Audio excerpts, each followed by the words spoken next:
So if I were to ask you to name one of the most dangerous professions in the world today, I'm going to go out on a limb and say somebody here might be thinking about the Discovery Channel show Deadliest Catch, which is centered around the crab fishing industry.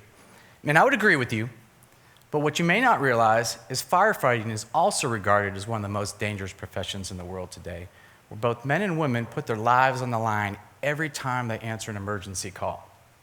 Now, looking back at the national statistics from the month of December, 5 firefighters tragically did not make it through their 24-hour work shift. 2 of those firefighters were involved in structure fires. 1 of those firefighters was involved working down power lines or down trees. 1 firefighter was working in an auto crash. And another firefighter was working in a mechanic's role on one of their ladder trucks, one of their big engines for the majority part of the day.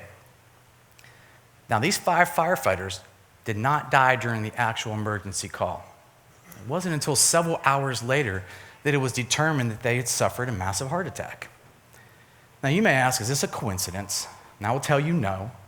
From 1977 to 2016, heart attacks were the leading cause of on-duty deaths in firefighters. Now, firefighting as a profession is one where there's long periods of sitting and waiting, separated by intense periods of strenuous physical activity. Now, that strenuous physical activity is often performed with these firefighters wearing an extra 59 to 69 pounds of gear, being exposed to the intense heat of fires during live fire suppression.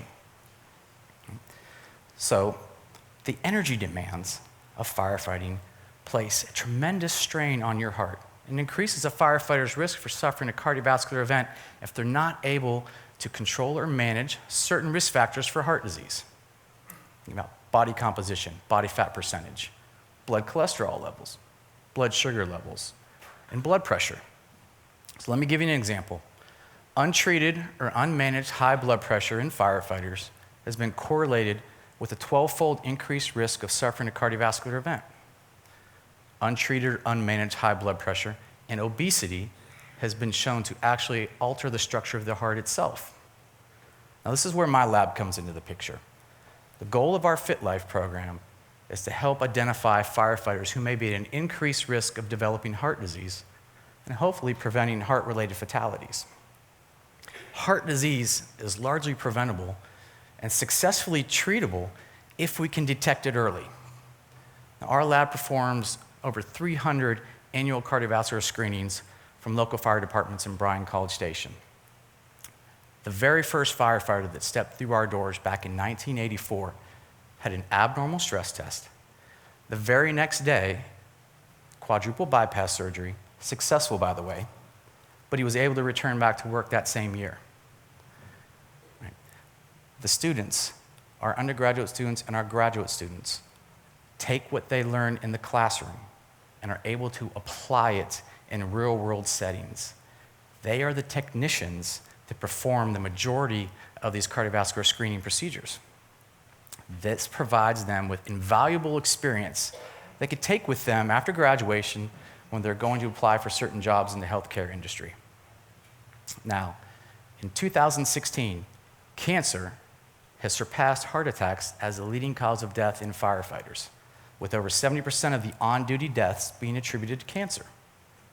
Firefighters face a 9% increase in cancer-related diagnoses and a 14% increase in cancer-related deaths when compared to the general population like you and I. Why is this? If you think about it, what burns emits harmful toxins that are inhaled by firefighters long after the fires are extinguished. Fire's out, masks come off. The asbestos that firefighters are exposed to when a really old building catches fire. The millions of chemicals that are produced when a car catches fire. All these harmful toxins can either be inhaled or absorbed through the skin when they're sweating. So now our lab is working with 2 local hospitals, Baylor Scott and White and CHI St. Joseph's, and we're using ultrasound technology and a variety of different blood tests trying to detect cancer early. And I will tell you, during this first year of implementing these tests, we had 2 firefighters that were diagnosed with cancer, had successful surgical procedures, and were able to return back to work in that same year. This is all due to early detection. Now, February is American Heart Month. I think it's important that we all take a look at our health and wellness and take an active role in that. I always tell my students, know your numbers. What is your body fat percentage? What's your blood cholesterol level? What's your blood sugar level?